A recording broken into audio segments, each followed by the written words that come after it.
And I got my shades on in case I get a little emotional. Uh, but I probably gonna take them off. Um,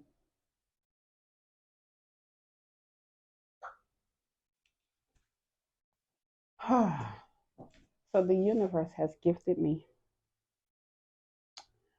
with an idea to have a 9 week womb cleanse. And this week was my second week. And each week starts with, I'm going to take the shades off. Um, each week starts with a herbal gem, which is one of my products. And I'm not talking about the product so much right now in this video, so I'm not going to talk about them too much. An herbal gem, and then after the herbal gem, um, you'll go through the process of what the herbal gem is and using it, and then on that Kamashi. So I start every week off on Yom Rishon, and then I end it on Kamashi with doing a vaginal steam. And so I set an intention for, yeah, the what? The who? In one of them bags from the store. Look through them bags in the kitchen. And now I'm coming in a minute. um, I set an intention of what I wanted during these 9 weeks. And so basically, I just wanted to allow myself to open my heart to just love unconditionally, to allow myself to shine however bright I shine, and committing to not playing small if if by any chance it made anybody around me feel uncomfortable. And so that was my commitment to myself when I began this journey, this 9 week womb cleanse. In my first video, I shared how um, right now I don't really have any physical things that I experience anymore with using the herbal gems, but I still felt that when coming back home, that it, it hit a lot of sensitive subjects for me that I wasn't really aware of. It kind of opened up some stuff that I needed to deal with. And so Spirit was just like, you know, do a womb cleanse. And so I did a womb cleanse. And it was funny the way I came about doing the womb cleanse. One of the sisters had shared with me some years ago that she wanted to learn. And so I was walking past in Americas, like the little over there by where the Hekala Tower booth is at. I was walking through and she was walking through, and I had a thought to ask her if she was still interested. And she said, and then I talked myself out of it. And then I talked myself back into asking her instead of walking away. So I said, hey, and I said her name. I'm not saying her name on the video because I don't know, everybody's not into social media. Um, so I called her name and I was like, are you still interested in doing uh, learning about vaginal steaming and womb therapy or whatever? And she was like, yeah. And so I shared with her that I was creating a course, and I told her that I was doing a cleanse, and in the moment of telling her is when I came up with it. It was like I was getting the download and it was coming out of my mouth at the same time. It was really interesting. And so I shared with her that I'm going to do a 9 week womb cleanse. And then I offered to gift her an herbal gem because I knew she was interested. And so I said, I'll gift her one. And I haven't spoken to her. I spoke to her the next day, but then we still haven't connected so that she could get it. But basically, that's what, you know, the universe gifted me. And so I just went with the flow. And so I came home and I put a herbal gem in, and I did a video, and I was sharing that, I was gifted with an opportunity to do a 9 week womb cleanse and to document it. And so the first week I did the herbal gem. Nothing really came out.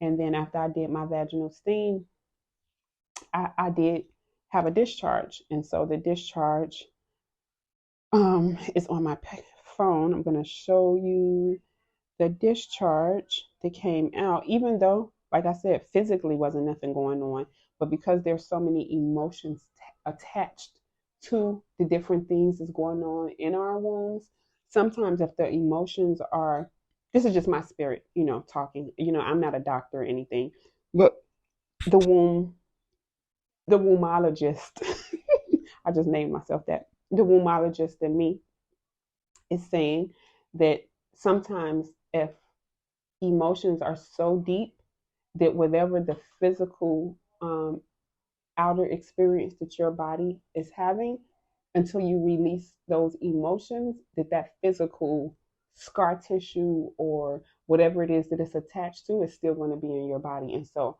I was gifted with an opportunity after doing my steam, because in my mind I'm thinking, oh, I do this on a regular, nothing is going to come out or whatever. And so my first video showed that nothing came out. I'm waiting for my phone to come up, but I'm gonna keep talking and I'll show you in a minute. um, I was saying, oh, ain't nothing gonna come out or whatever. But during that week, I was releasing so much emotional stuff. And that after I did the vaginal steam that evening, I think it was that Shishi or Shabbat, which is Friday or Saturday for those who speak English. Um, I was walking around the house, and I'm part of the no panty committee. So if I'm not on my cycle, I'm not interested. Just leave me the heck alone with underwear. I do not want to be in bondage. And so I'm walking around the house, and I could feel something trickling down. This might be TMI too, but I'm a TMI person, so it is what it is. So I feel something trickling down, and I go to the bathroom, and I see a piece of scar tissue that had released itself, and I thanked it, and I was just like, wow, this is interesting. And so the following week, that Yom Rishon, right after I was asking a few sisters who were interested, who had asked me about some things, I created a pilot program. And so I sent it out to a few people that I wanted to do this pilot program, some for 3 weeks, some for 6 weeks, and some for 9 weeks. And so I, asked them if they were interested, and I got a lot of positive feedback. And so they're beginning their journeys. And so after asking them, um, I trying to keep track of all this story. After asking them to do that, I got my cycle, right? And so this Yom Rishon Sunday, I got my cycle, and so I didn't do a herbal gym this week. And so I was just wondering, like, okay, what I'm gonna do this week? I can't do a herbal gym.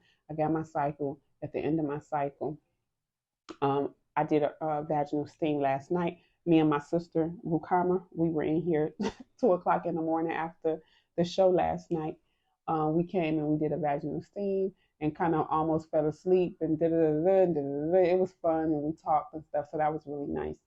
And so she gifted me and Salula with paying for us to go out on a date together too. And it's funny because that was the wellness date night, and so she took us on a date because I didn't actually do the wellness date night. I canceled it because of the show, which is for our community to put money to raise money. I might be wrong, but this is from what I heard in the streets, to raise money so that we can help pay for the saints who are going through the process of this whole deportation situation that we have going on. So that was really that's really amazing. Jaja, that was just my aha moment right there. We still had date night, and I had it with two sisters that I'm getting to. Well, I know Rukama, but I'm getting to know Salula, and just it was beautiful. So that was really nice. So we still did date night last night. So thank you, Rukama, for offering us and gifting us with that opportunity. And while I was sitting there, I was just having a million and one brain farts. They was just, and I was just like, oh my God, this is, whew, whew, yes. However, I woke up and I was like, wow. And then I thought about a song that I heard last night that Ben Shahar did. He did a song, and he invited Avi Shahal, and he said something about their names and how one is Avi Shahal and one is Ben Shahal. And then he said that they had a lot of discussions or whatever what they were discussing about. And you know, when you hear a good beat, a lot of times you don't be listening to the lyrics of the song. And so I was getting lost in the beats that he was having because they were so amazing. And then at a moment, sometimes in a moment I would be like, oh my God, what is he saying? And then the words, the lyrics of his music was just so gave you goosebumps. And it was just so amazing. And I didn't hear the song so much of him and Ben Shahal and Avi Shahal. I didn't hear the lyrics of the song, but while I was sitting there listening to it, I closed my eyes and I was like, wow. What I received from it was that it doesn't matter where you go in this world. You know, us growing up in this Hebrew Israelite community, you know, I know a lot of us have been um, scarred emotionally and maybe carrying these heavy bags. And then you have people who are looking at you and saying, oh, you don't have on fringes or cords of blue, and because you don't have fringes and cords of blue, then they kind of get stuck and you don't have fringes and cords of blue, and they forget that there's a human inside of you and that human may not have on fringes and cords of blue, but either they're just hurt, but they are rooted. Like a lot of the children are rooted. You know, we don't know anything else like that. We go and we leave and we do and whatever.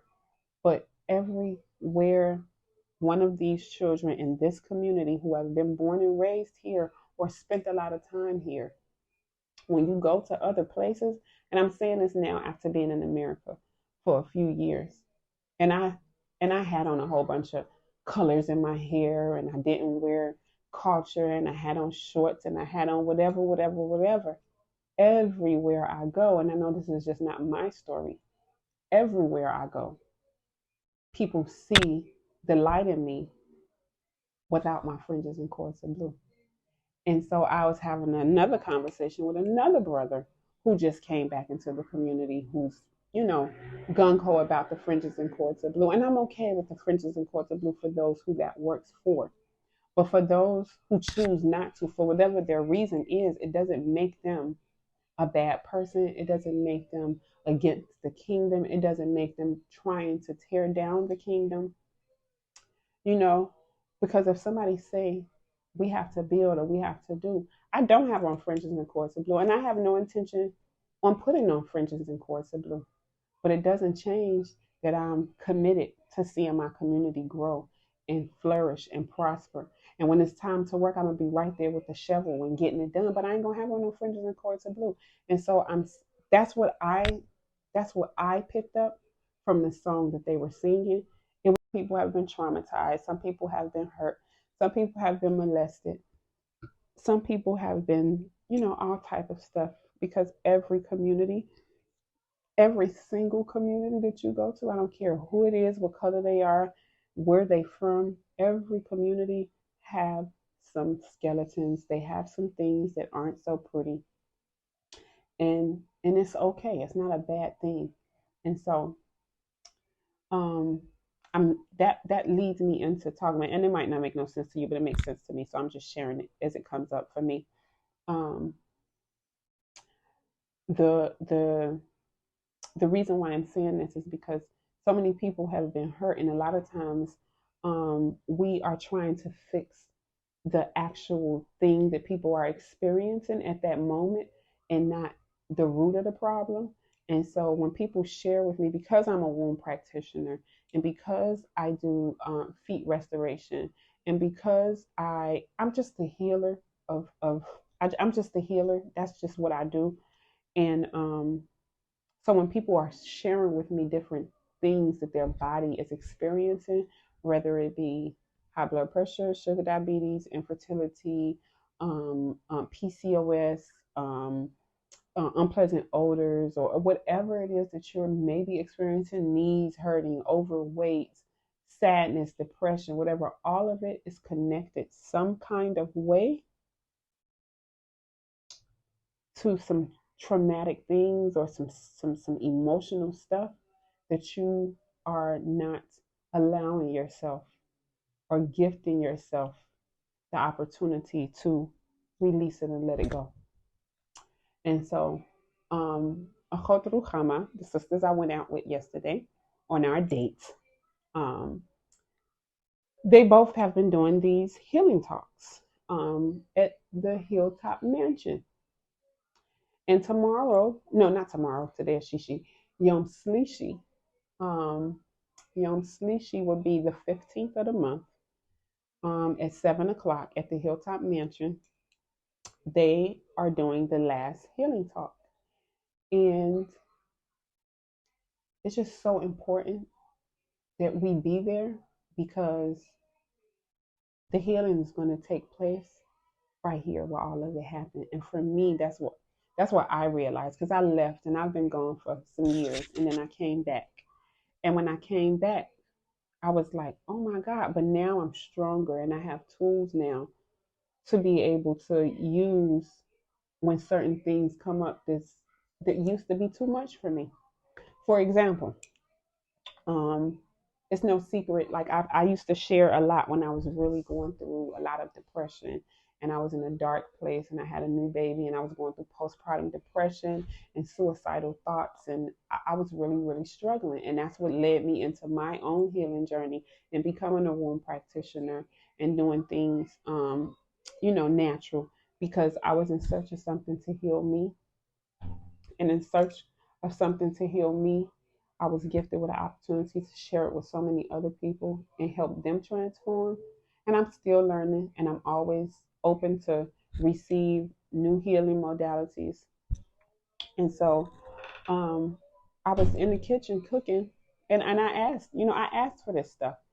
I'm in the kitchen cooking, and I was making some spaghetti and some spaghetti and some cabbage. And so in me cooking, I opened the refrigerator and realized there wasn't really a lot in my refrigerator. And I was like, oh my God, I had an aha moment. Like,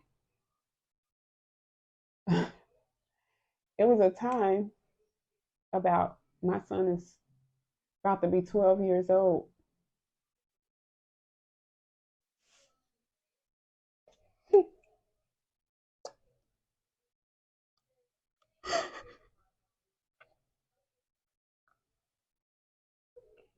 There was a time that I didn't have money to buy food, and I was struggling to keep food on my table for my children.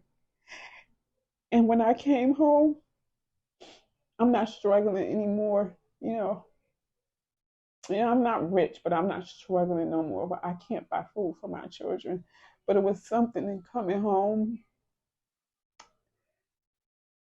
that I allowed it to make me stuck where I would not go shop and keep food in my refrigerator. And so I have been since I've been here, unless Kimmerwell was in the country, I was shopping daily because I was scared and I didn't even know where it was coming from until 2 days ago. You know, and it was just like, oh my God, like we carry so much stuff. And maybe that was the emotions that was connected to that tissue that came out of me, you know, because that's about the day. That was the day that I had that awareness. It was the same day, and so it was just really amazing to have these aha moments. Um, and if you know, I've been out with Rukama sharing and helping her sell her book. This book, Epically Awesome. Um, and I really do. As someone who this book has helped even before the book came out, um, I watched her become epically awesome. I um,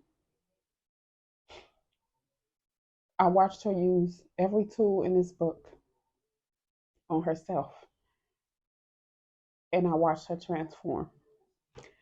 And in watching her transform and watching her use these tools in this book to transform her life, she gifted me with the opportunity to use those same tools to transform my life so that I could be alive and be here for my children. And I know I'm not, I'm just brave enough to share my story with people and allow myself to fall apart when I need to. I allow myself to step away when I need to. It was really hard walking away from my children, but as parents, we teach them all the time that they have to go after their dreams and they have to follow all of this stuff we tell them that we don't do ourselves. And so if I did nothing, I wanted to be an example of practicing what I preach. And it was hard. But now when I come back, I can see my children going after what they want and following their dreams. And I'm just thankful. I'm thankful for the whole process. I'm thankful for this book. I'm thankful that it's written down now that other people can use it and transform. I'm thankful for the healing talks. I'm thankful that the Most High saw fit to send me on a journey to go to school for psychology. And I have been struggling through school because I got so much stuff that's on my plate. And last week, I'm in my last, 6 classes, and I'm so ready to give up because I'm so tired. And then I came home, and my son, he said, Iman, I broke your computer. And he opened up the screen, and I can't see my screen. And I'm just like, Before I had these tools right here, I would have went off on my son. I would have went off, and I would have been so stressed out, and I wouldn't have been concerned about what all of that screaming and stuff and going off what was doing to him. Because at the end of the day, it's just a computer. It can get fixed. But when we screaming and we yelling and we doing all of this stuff, what damage are we doing, to our babies over some materialistic stuff? Granted, he does need to learn to be responsible and he does need to be more conscious and all of that. But how am I going to teach him that lesson by going off? I'm not, you know. And so I was just like, oh, okay, I guess I'll go get it fixed. And then I said, I got a tablet. I'll use my tablet and do my homework on my tablet, you know. And at this point, I just want to see, I just really want to see us as a community go and be whatever we're supposed to be